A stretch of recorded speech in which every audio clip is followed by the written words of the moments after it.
예, 제가 먼저 한 가지 이야기를 하면서 여러분과 함께 오늘 말씀을 나누고자 합니다. 하버드 경영대학원에는 크리슨 텐슨이라는 그 교수님이 한 분 계십니다. 그래서 이 교수님이 이렇게 동창생들, 졸업생들이 이제 1년에 한 번씩 이렇게 모이잖아요. 그럴 때 이제 그 학생들이 어떤 모습으로 이렇게 동창회에 오는지 이렇게 관찰하기 시작했습니다.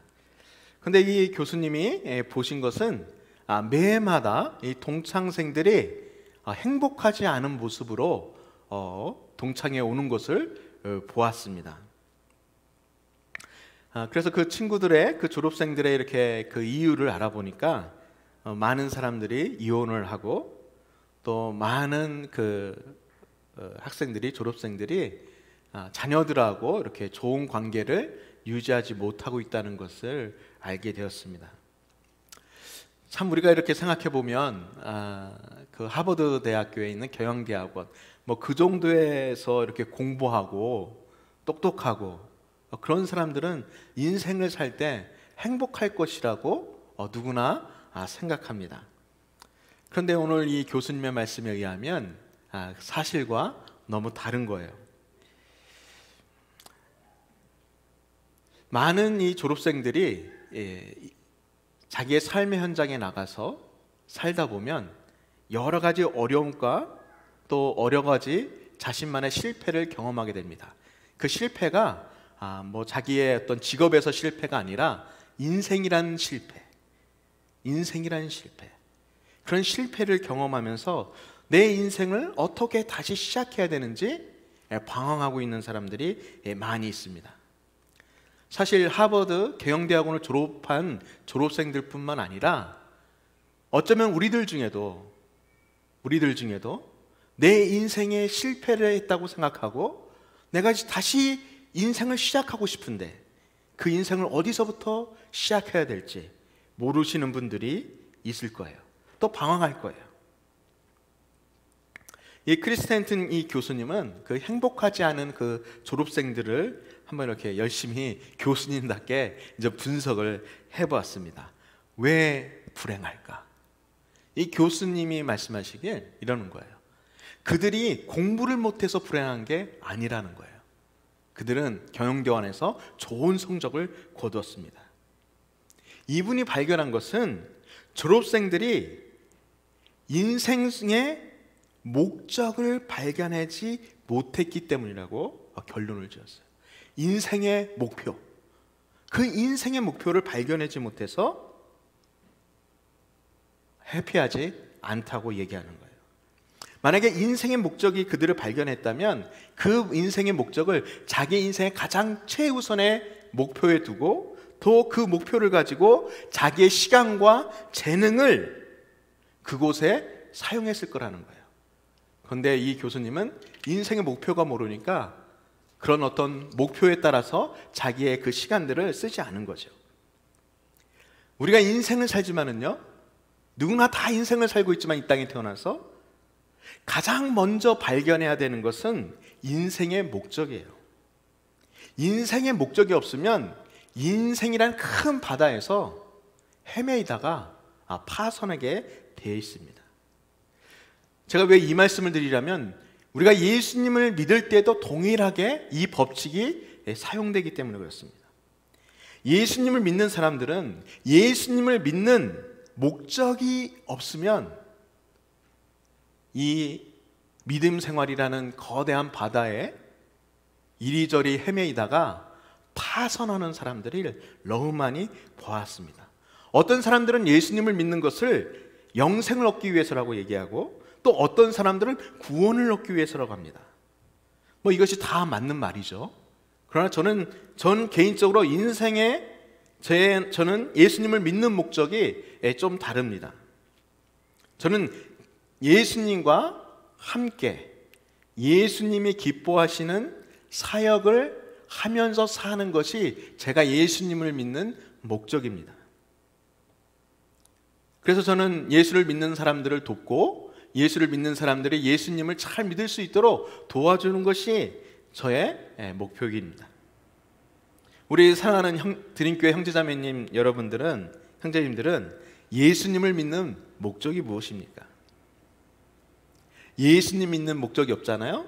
없으면 우리는 믿음 생활할 때 헤매게 돼 있어요. 이 교회 저 교회 다니다가 언젠가는 지치고 낭망해서 떨어져 가게 되어 있습니다.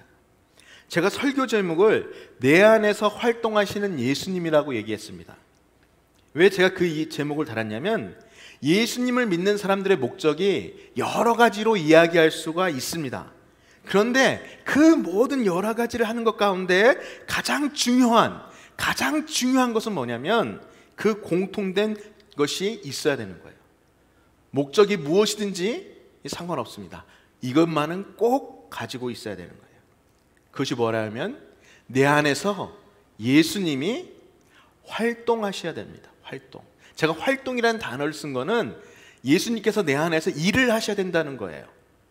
그것을 강조하기 위해서 제가 활동이라는 단어를 썼습니다.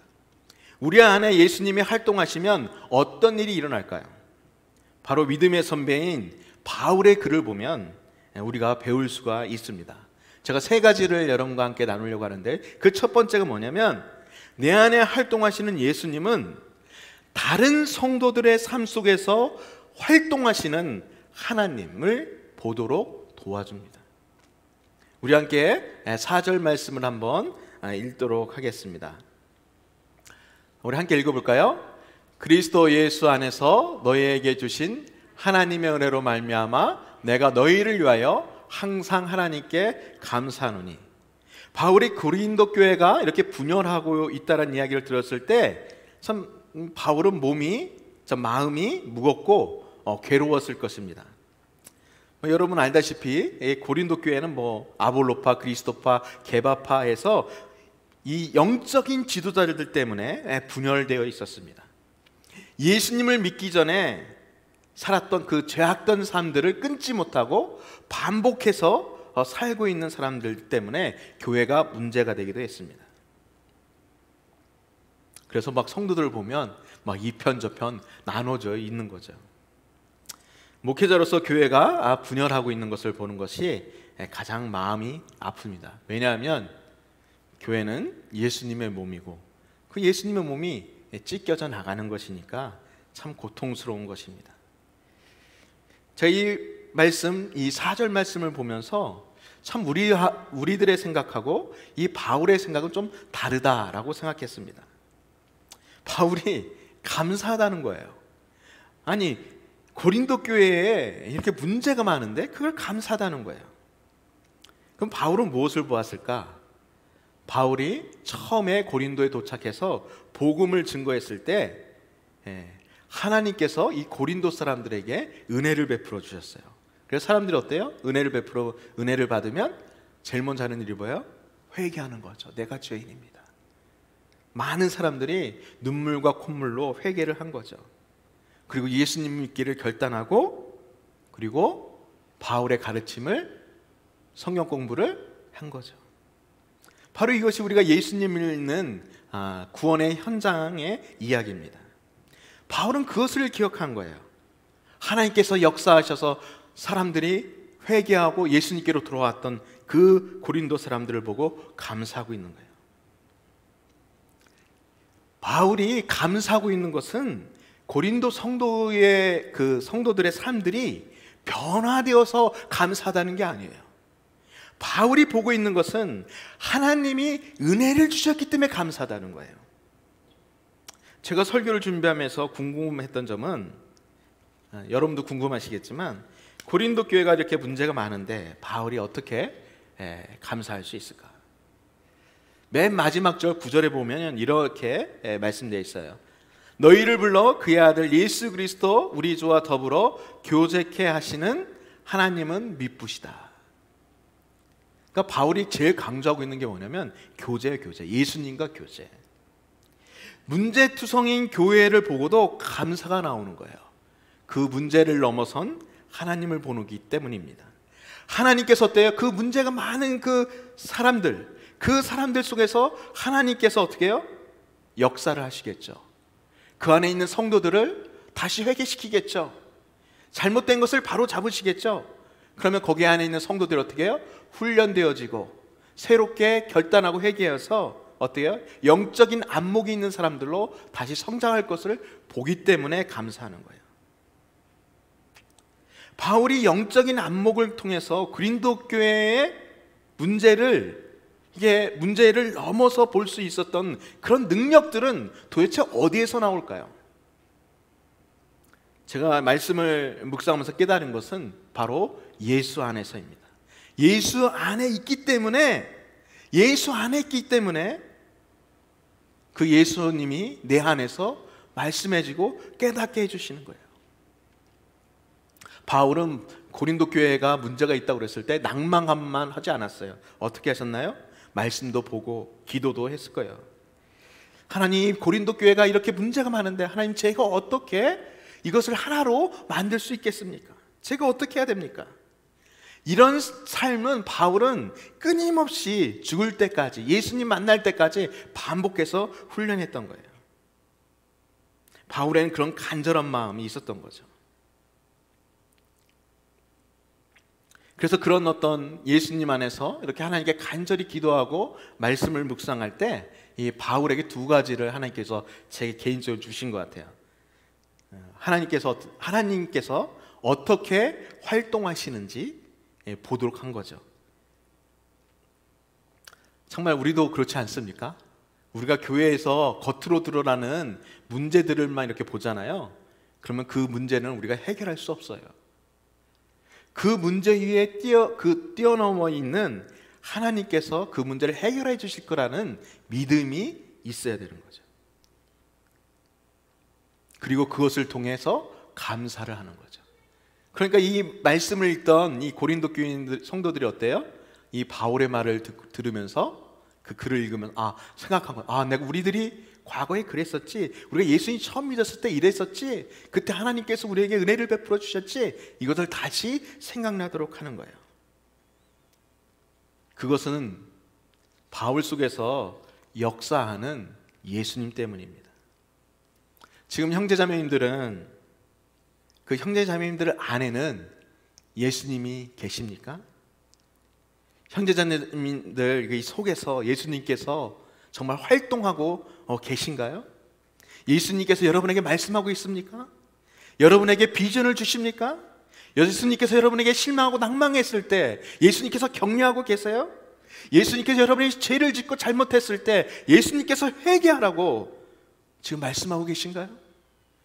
우리는 예수님 안에 있어야 합니다. 예수님 안에 있을 때 우리는 어떤 거예요? 문제를 보지 않고 하나님께서 신실하게 우리들의 문제를 해결해 가실 거라는 그런 것을 바라보고 우리는 감사할 수 있는 거예요. 두 번째는 내 안에 활동하시는 예수님은 올바른 은사 사용법을 알려주십니다. 은사 사용법. 5절 말씀 한번 볼까요? 우리 함께 읽어보겠습니다. 5절 말씀 시작. 이는 너희가 그 안에서 모든 일 곧 모든 언병과 모든 지식에 풍족함으로. 바울은 고린도 교회가 언병과 지식이 풍족하다고 얘기하고 있어요. 풍족하다는 말은 뭐냐면 부족함이 없다 이런 뜻이에요. 그러므로 고린도 교회의 분열은 부족함에서 오는 것이 아니에요. 풍족함에서 오는 분열입니다. 우리 한번 6절 말씀 함께 볼까요? 6절 말씀 우리 함께 읽겠습니다. 시작. 그리스도의 증거가 너희 중에 견고하게 되어. 사실 우리 고린도 교회는요 열정적인 교회였어요. 그래서 전도를 많이 했어요. 이 그리스도의 증거가 이런 말이 뭐냐면 다른 사람에게 바울에게 배운 예수님의 복음을 증거했다는 얘기예요. 그 증거하면 증거할수록 어때요? 많은 사람들이 예수님을 믿었어요. 그런 일들이 일어났어요. 그래서 예수님의 복음의 능력이 정확하다는 사실을, 능력이 있다는 사실을 많은 사람들이 알게 되었어요. 그러니까 어때요? 하나님께서 그곳에 많은 은혜를 부어주셨어요. 그래서 우리가 한번 질문을 해볼 수 있죠. 고린도 교회가 왜 분열할까? 하나님께서 은혜도 많이 부어주시고 지식도 주시고 언변, 뭐 이렇게 복음을 전할 수 있는 입술도 주셨는데 왜 문제가 일어날까? 하나님이 주신 은사가 어떻게 보면 이 교회를 분열시키고 있는 거예요. 고린도전서 3장 4절 말씀을 보면 이렇게 말씀하고 있어요. 너희는 아직도 육신에 속한 자로다. 너희 가운데 시기와 분쟁이 있으니 어찌 육신에 속하여 사람을 따라 행함이 아니리요. 바울이 지적하고 있는 것은 뭐냐면 사람들이 육신적이라는 거예요. 은사를 가지고 있는데도 육신적이라는 거예요. 쉬운 얘기로 해서 방언을 하는데 육신적인 거예요. 저 같은 목회자가 말씀을 증거하고 있는데 육신적이라는 얘기예요. 많은 사람들이 예배를 드리고 있는데 육신적이라는 얘기예요. 많은 사람들이 성경 말씀을 연구하고 하나님을 추구하고 있는데 그것이 바로 육신적이라는 거예요. 우리가 예수님에 속한 사람이 아니라 육신에 속한 사람이 될 때 문제는 일어나는 거예요. 바울이 교회 지도자들이, 고린도 교회의 지도자들이 육적인 사람들이 되어가고 있다는 것을 지적하는 거예요. 그러니까 육적인 사람들 되니까 교회 안에 그리스도파, 게베파, 아볼로파, 바울파 이런 걸 만드는 거예요. 말씀과 은서가 풍족해도요, 교회가 하나 되지 못하고 교회가 분열할 수 있습니다. 교회가 어려운 것은 부족함에서 오는 것이 아닙니다. 교회가 항상 문제가 되는 것은 풍족해질 때, 여유가 있을 때 문제가 되는 거예요. 왜 하나님께서 우리들에게 은사를 풍성히 주셨고 지식도 주셨는데 왜 우리는 분열하고 하나가 되지 못할까요? 우리가 예수님 밖에 있기 때문에 그렇습니다. 교회에서 예배는 참석하고 있는데 나는 예수님 밖에 있는 거예요. 그럴 때 우리는 육신적인 사람이 되는 거예요. 그래서 우리가 신앙생활을 하다 보면 얼마나 많은 교회에 믿음 있다고 하는 성도들이, 그런 중직자들이 얼마나 은사를 잘못 사용하고 있는지 보지 않았습니까? 교회에서 기도를 많이 한다는 소문난 분이 있었어요. 제가 전에 사역했던 교회에. 기도를 잘한다는 것이 좀 이렇게 저로서는 좀 표현을 이렇게 하지만 좀 말이 안 되는 거죠. 기도를 잘한다 못한다 이런 표현 자체가. 아무튼 기도를 잘한다고 하니까 교회에 있는 많은 성도님들이 그 권사님의 기도에 참석하고 뭐 은혜 받는다고 이야기했어요. 그 권사님이 신비한 능력이 있다라고 하니까 사람들이 그러죠. 그래서 많은 사람들이 그 사람한테 가서 기도 받는다고 해서 갔어요. 뭐 목회자들이 그런 걸 알고 있고 그 권사님을 좀 영적으로 이렇게 지도를 이렇게 잘 하려고 애를 썼습니다. 그런데 이 권사님이 문제를 일으킨 건 하나가 성도들에게 헌금을 받기 시작하면서입니다. 기도의 집에서 돈을 받기 시작하는 거예요. 뭐 그분의 개인적인 경제적인 사정을 참 모르겠지만 교회를 떠나게 됐습니다. 하나님이 주신 영적인 은사 우리가 사모해야 하죠. 그런데 그 은사의 껍데기만 가지고 자신의 그 육신의 유혹을 넘어가지 못하는 사람들이 우리 가운데 너무도 많이 있습니다. 하나님이 주신 은사는 나의 유익을 위해서 쓰라고 한 것이 아니라 하나님이 주신 은사는 성도를 세우고 그리스도의 몸인 교회를 세우라고 하나님께서 우리에게 주신 것입니다. 어떤 여성도님이 있었어요. 자주상사 그 루디아처럼 남편을 통해서 물질적인 부를 많이 주셨어요. 뭐 기도도 열심히 하시고 그러니까 신앙생활 열심히 하시니까 하나님께서 그런 복을 주신 것 같아요. 그래서 이 교회에서 굉장히 많은 봉사를 했습니다. 그래서 교회에서 이렇게 다른 외부에서 손님이 오면 그것을 접대하는 사역팀이 있었어요. 그 사역팀이 있었는데 그 사역팀의 팀장으로 이분이 이제 뽑혔어요. 그래서 열심히 했습니다. 뭐 교회에서 주는 예산이 얼마 되지 않으니까 자기가 가지고 있는 물질도 헌신해 가면서 물건도 좋은 걸로, 또 어떤 외부에서 손님이 오면 그 손님들에게 극진하게 최고의 그 대접을 해드렸어요. 얼마나 좋았는지 모릅니다. 그분의 그 친절한 그 사역을 통해서 많은 분들이 은혜를 받고 교회를 떠나고 그랬습니다. 또 많은 선교사님들이 은혜를 받았습니다. 왜냐하면 게스트하우스에서 머물다 떠나시는 분들이. 그래서 한 해가 지나면 그 다음에는 또 이제 교회에서 이제 사역 팀장들을 또 이렇게 바꾸잖아요. 한 사람이 다 할 수 없으니까.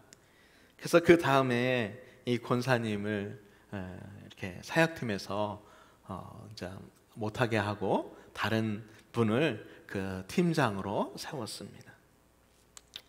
이 권사님이 실망했어요. 사람이니까 실망할 수 있죠. 근데 제가 가슴이 아픈 건 뭐냐면 이분의 그 실망과 낭만을 넘어서 자기가 함께 사역했던 사람들 다 데리고서 그 팀을 떠나고 자신이 자비로 헌신했던 사역의 물품들을 다 다시, 이건 내가 교회 돈으로 산 게 아니라 개인적으로 한 거기 때문에 이건 내가 다 가져간다면서 다 가져간 거예요.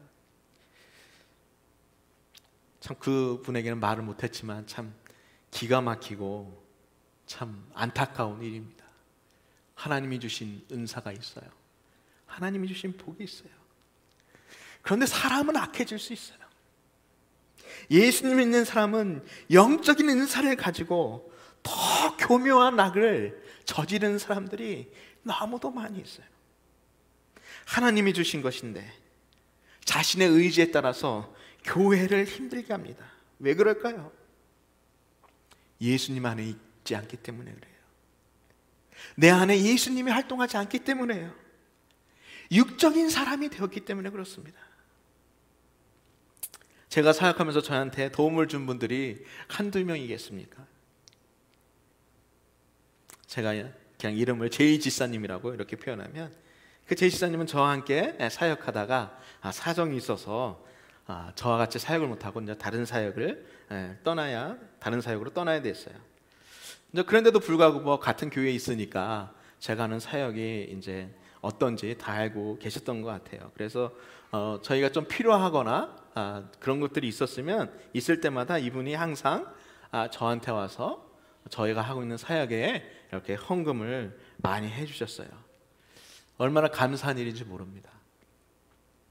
제가 이 말씀을 준비하면서 그런 생각을 했어요. 내가 오늘 말씀을 준비하면서 좀 올바른 은사를 사용하는 사람이 누가 있을까 내 인생 가운데 하면서 왜 이 집사님이 생각났나 하고 한번 제 스스로 질문하고 생각해 보았어요.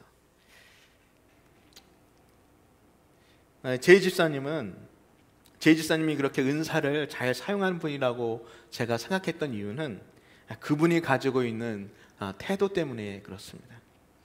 그분은 항상 겸손한 마음으로 하셨던 것 같아요. 많은 물질을 이렇게 헌신하면서도 항상 조용했고 또 다른 사람이 보지 않는 곳에서 항상 그런 일을 하셨고 자신의 이름이 드러나기를 별로 좋아하지 않으셨던 것 같아요. 그리고 항상 무엇인가 만나고 얘기하고 하면 항상 격려를 해주셨던 것 같아요. 힘들지만 하나님께서 은혜 주셔서 잘 될 거라고.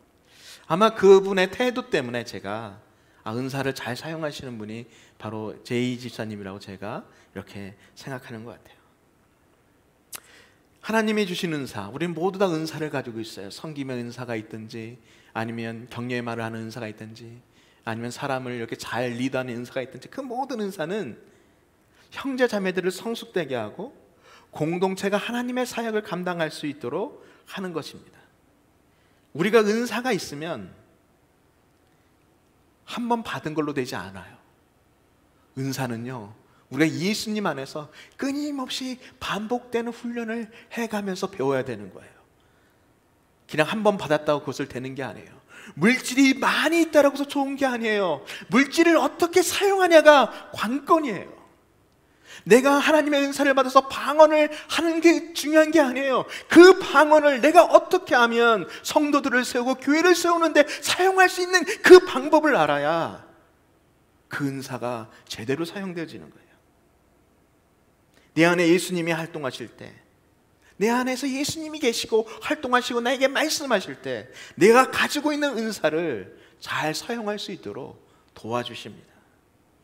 세 번째는 내 안에 활동하시는 예수님은 예수님의 재림을 열정적으로 기다립니다. 참 이 말이 좀 그래서 제가 다른 생각을 많이 했는데 다른 대안이 없어서 우리가 예수님의 재림을 기다려야 된다라고 했습니다. 우리 7절 말씀 함께 볼까요? 우리 함께 읽겠습니다. 시작. 너희가 모든 은사에 부족함 없이 우리 주 예수 그리스도의 나타내심을 기다림이라. 바울은 우리가 예수님의 재림까지, 예수님이 다시 오실 때까지 부족함 없이 기다릴 수 있다라고 얘기해요. 8절 말씀 보겠습니다. 8절 말씀 시작. 주께서 너희를 우리 주 예수 그리스도의 날에 책망할 것이 없는 자로 끝까지 견고하게 하시리라. 아멘. 그러니까 예수님이 오실 때까지, 그리고 우리가 예수님을 만날 때 그때까지 우리를 끝까지 지켜주신다, 믿음을 지켜주신다, 흠이 없게 해주신다라는 의미로 얘기하고 있어요. 바울은 어떻게 이 고린도 교회가 마지막에 가서는 책망할 것이 없는 사람들이 될 거라고 이렇게 확신 있게 말할 수 있을까요? 제가 다시 한번 말씀드리지만 이 바울은 고린도 교회 성도들이 나중에 좋은 교인들이 되거나 좋은 성도가 될 거라고 이야기하고 있는 것이 아니에요. 바울이 지금 계속해서 관점을 바꾸고 있는 건 뭐냐면 사람들에게 달려있는 것이 아니라 하나님에게 달려있다는 거예요. 하나님이 신실하시게 미래까지, 예수님 오실 때까지 그 성도들을 믿음으로 지켜나가도록 해주신다고 그렇게 믿고 있는 거예요.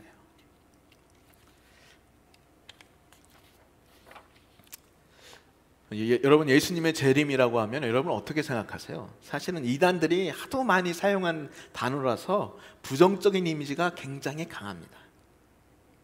사실 예수님이 다시 오신다고 하는 것은 예수님이 우리에게 약속해 주신 거예요. 내가 분명히 다시 오겠다. 바울이 고린도교 성도들에게 예수님의 재림을 열정적으로 기다리라고 이렇게 하는 것을 봐서는 이 바울 자신도 예수님을 열정적으로 기다리셨다. 예수님 꼭 보고 싶습니다. 그 이유는 다른 데 있는 것 같지 않아요. 바울이 예수님을 너무 좋아했기 때문에 그래요. 제가 말씀을 묵상하면서 깨달은 건 그거예요. 우리는 이 세상이 더 좋을 것 같죠?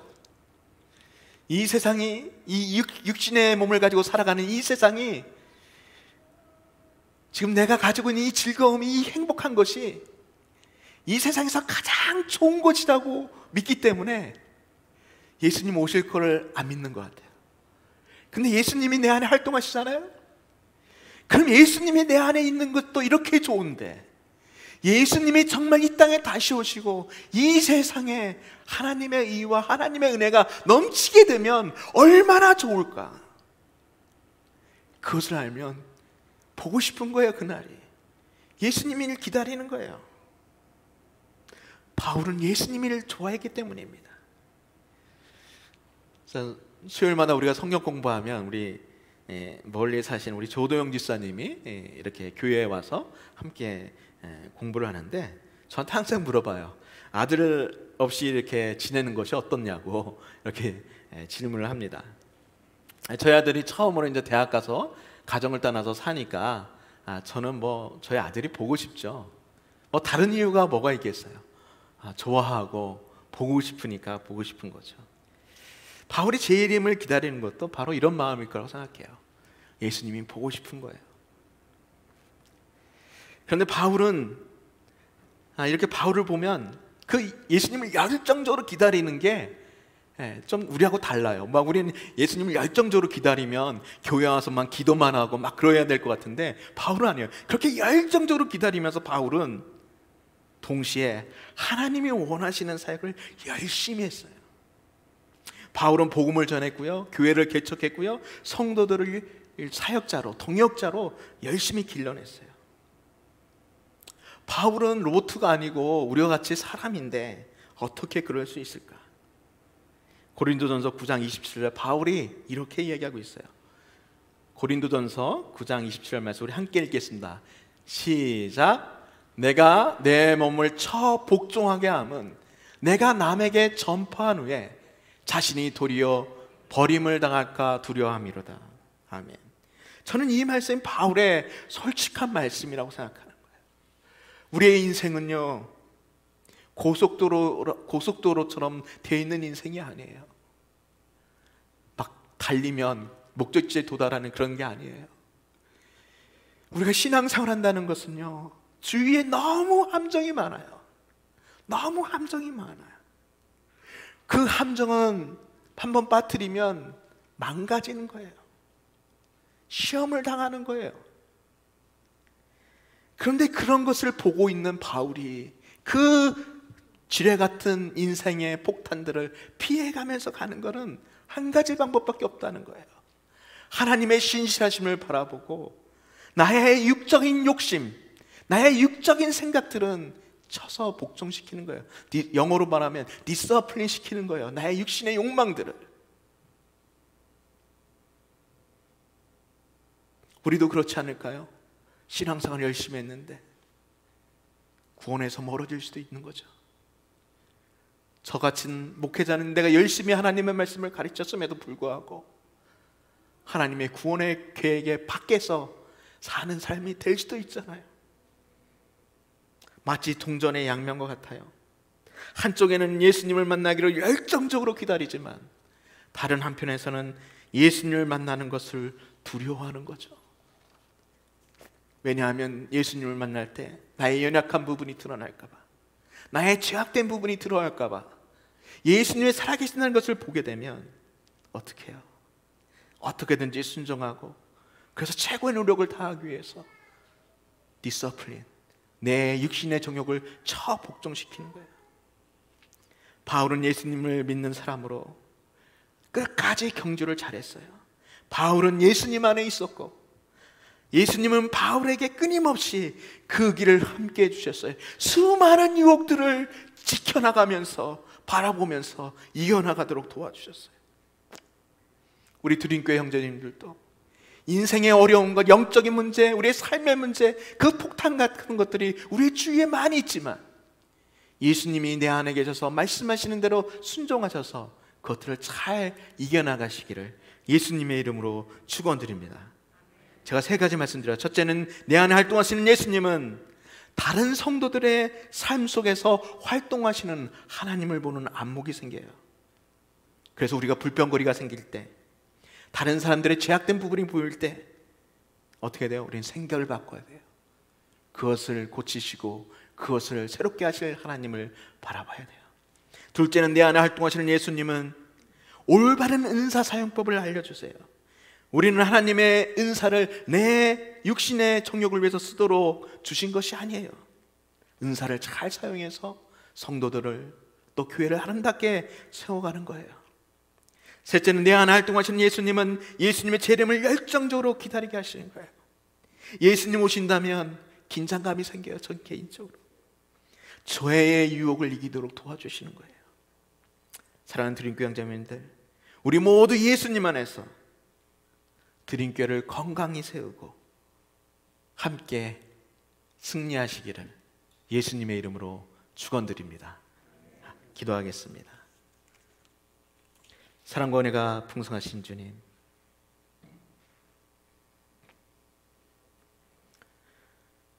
하나님의 말씀이 얼마나 우리의 영혼을, 우리가 영혼에 가지고 있는 죄악들을 드러내는지 모르겠습니다. 하나님 아버지, 우리의 죄악된 모습들을 불쌍히 여겨주시고 바울의 속에서 역사하셨던 그 주님이, 그리고 고린도 교회 성도들의 문제투성이었던 그 성도들 안에서 역사하셨던 주님이 우리에게 역사하여 주셔서 주님이 원하시고 주님이 우리에게 원하시는 그 모든 것들을 우리들이 예수 안에서 잘 이겨나갈 수 있도록 주님 도와주시고 인도하여 주시옵소서. 예수님의 이름으로 기도드렸습니다. 아멘.